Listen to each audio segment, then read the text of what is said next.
Right, this is my how-to on changing the pollen filter on a Nissan Qashqai. So first of all we need to remove this panel at the side. Just pulls out gently and unclips. At the front there's a couple of bits of metal that help guide it in. And then under here we need to just pull out the pipe that connects the glove box cooler pipe. And then that gives you the access to the pollen filter. And then there's just this black plastic clip that you ideally need to put a screwdriver in just to push down and pull out. And then that's it. That's that clip off, and then that exposes the pollen filter. Some people have managed to change this pollen filter without pulling out the glove box, but to make it a bit easier I took out the glove box, and that's what this video shows you, and also shows you how to change the glove box light bulb. You can see the pollen filter here is pretty dirty. I don't think that's been changed every 12,000 miles somehow.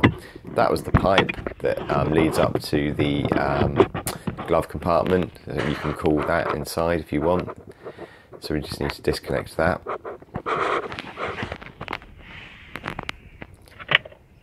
And then looking inside, we need to just start looking at these screws. So we've got one at the centre towards the back, and then we've got the ones at the top, and then the two either side.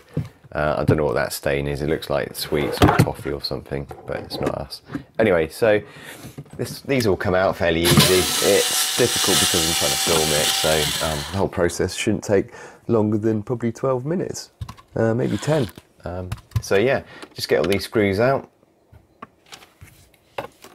And the ones at the top, the catch that the glove box door hooks onto, just make sure that you've got that in the right direction. It is loose, so you're best off when you take the glove box out, closing the door before you take it out, so it just holds onto that catch.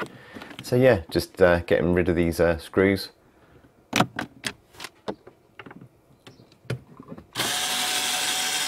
Like I say, they all came out fairly easily.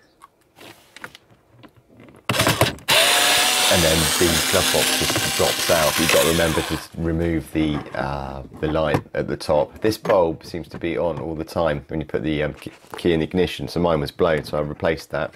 But if you're just replacing the bulb, this is all you need to do, is just take the glove box out. So loosen up that side panel, that clips, so just pull it away. I think on here I just left it slightly attached to the bottom. I didn't want to put a screwdriver in and damage the plastic, so I just left that loosely attached. And then this glove box just comes out really easy with the door shut. You just pull it down and off it pops. And we'll see this light bulb for the glove box in a sec. There we go, that's it, that one there. So that just unscrews and pops out. It's just a wedge bulb, 5 watt. And that's now unclipped. That was the clip there, pointing to my fingers. And there's the glove box. Don't put it face down because it's soft plastic, so on a gravel driveway like I've got, you'll start marking it. So yeah, keep it upright where possible. And then that leaves a gaping big hole to access this pollen filter right at the back there. So I just used a screwdriver to ease this thing out, and then I pulled it out by hand. But like I say, this hasn't been changed for a long while, so it's quite difficult to get out with the amount of leaves and dust and stuff that it had in there. If you have got one of these that's in a bit of a state, it's worth hoovering, and we do that in a minute. So there's not much space to work in, there's even less space to film in.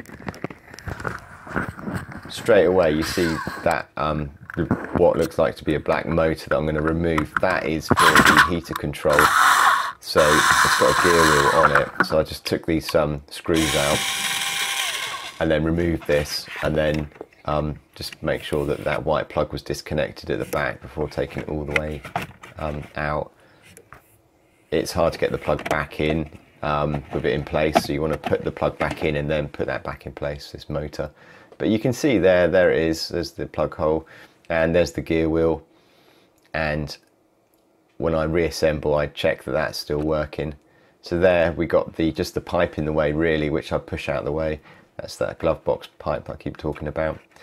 Remember to push that back in when you're finished, otherwise you won't have a cool glove box if you do use that.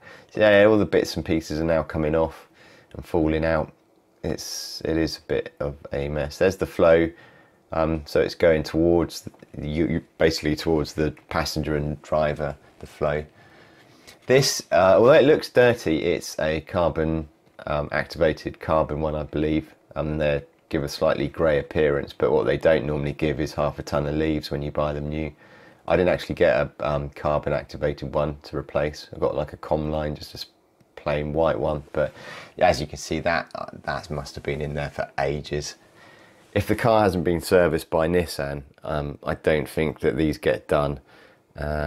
I think I've read somewhere that Nissan will charge £100 to change a pollen filter, probably because of the amount of work involved. But if you do get this done, ask them to do the glove box bulb, because I'm sure yours will be blown like mine was. So yeah, we're going to go in with a hoover now, get rid of all these bits of leaf and mess. Once you've done this, the next time you do it, it'll be a lot quicker. I'll certainly be quicker on this because I won't be filming it. But no, I know what to do in the sequence of things. But yeah, it's not that difficult. It's just confined space, really. You can't screws and bolts that drop out. You can't really lose anything. It's not like losing stuff in an engine bay. It all just drops out into the carpet below, so no problems there. Just don't stretch any wires, and be careful with those sharp pieces of metal. Again, my hands were quite marked, or my my arms were a little bit. There's that gear wheel. It goes off the heater control. So that's the black clip. And still a few bits of leaf left. What I did in the end, I got a radiator, one of those tiny pipes you can put on your vacuum cleaner and go behind your radiator. So a long, narrow, thin pipe is what I used to get all the remainder of the leaves and bits and pieces out. But yeah, that's a bit of a that's probably the worst one I've ever seen on my cars. So yeah, I just got this Comline one. It seems okay. I think I've used them before. £7 off eBay. Not the cheapest in the world, but yeah, same size, same dimensions, Comline. There you go. Getting these things back in is always, I've always found this, it's not simple. They don't just slide in. They never seem to slide in easily. So you have to give them quite a wiggle up and down and left and right, and not to force it too much. Otherwise the filter material comes away from the frame, outside frame. But yeah, there was a little bit of wiggling, and because ideally when this goes back into where it came, it needs to be recessed. It doesn't want to sit proud at all, because the clip, the black plastic clip that holds it all in place, goes in slightly into the frame that clips onto by a few millimeters. So yeah, it needs to go all the way in. If you're not sure, just put the old one back in and you'll see what I mean.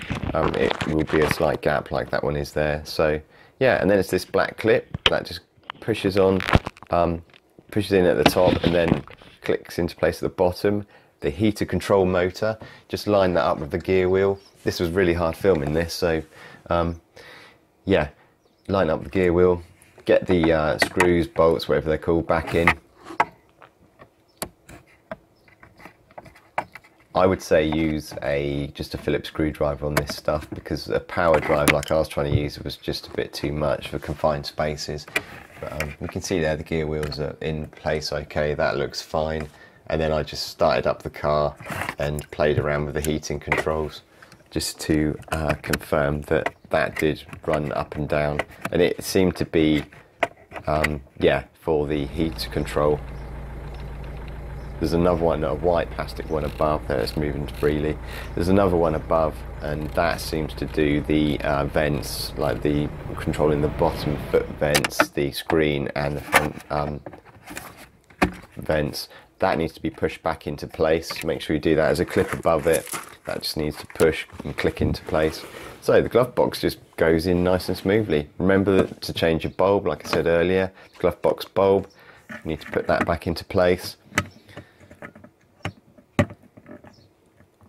And alignment wise, I tended to start, I think I started with the middle screw first, if memory serves me right, but it's easy. There's not a lot of wiggling around. You're not trying to line up screw holes and things like that. It all just slides into place nicely.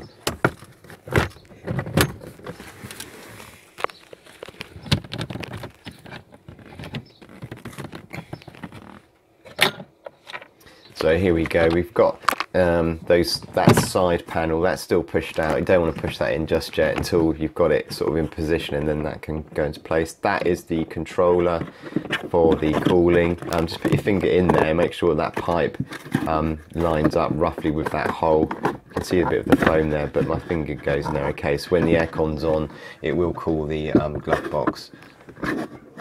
So that was switched off by default, and then we just pushing this. Now the glove box is in place, we can push this panel back in as long as it's all lining up and the clips are okay. Just don't force anything. If you need to force it, just realign it and check some alignment as well.